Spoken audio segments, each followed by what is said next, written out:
నందమూరి బాలయ్య బాబు, హరీష్ శంకర్ డైరెక్షన్లో ఒక మూవీ అయితే రాబోతుంది. ఈ అనౌన్స్మెంట్ మాత్రం ఎక్స్ట్రాడినరీగా ఉందనే చెప్పాలి. క్రేజీ డైరెక్టర్గా పేరుగాంచినటువంటి హరీష్ శంకర్ డైరెక్షన్లో ఈ మూవీ రావడం అనేది మాత్రం అద్భుతమైన మూవీగా చెప్పుకోవాల్సి ఉంటుంది. మరో బ్లాక్ బస్టర్కి అయితే నాంది పలకబోతున్నారని తెలుస్తుంది.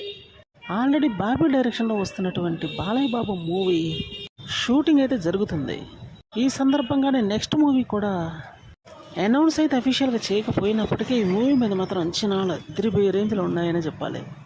గద్దలకొండ గణేష్ కానీ, గబ్బర్ సింగ్ కానీ, దువ్వాడ జగన్నాథం కానీ ఇటువంటి బ్లాక్ బస్టర్స్ ఇచ్చినటువంటి హరీష్ శంకర్ ఇప్పుడు బాలయ్య బాబుతో మూవీ చేయబోతున్నాడు కాబట్టి సినిమా గ్యారంటీ హిట్ అన్న టాక్ అయితే వినిపిస్తుంది. ఇది మాత్రం ఒక సెన్సేషనల్ ప్రాజెక్ట్ అనే చెప్పాలి. ఇటువంటి కాంబినేషన్లు పెడితేనే సరికొత్త కలెక్షన్స్ రాబట్టే చిత్రాలు అవుతాయని చెప్పడంలో డౌటే లేదు. ఎప్పటి నుంచో ఈ మూవీ అయితే ఒకటి కావాలి అని అనుకుంటున్నారు, కానీ ఇప్పటికీ కార్యరూపం దాల్చింది. యంగ్ డైరెక్టర్స్ అందరితో కూడా బాలయ్య బాబు అయితే మూవీస్ చేస్తున్నాడు.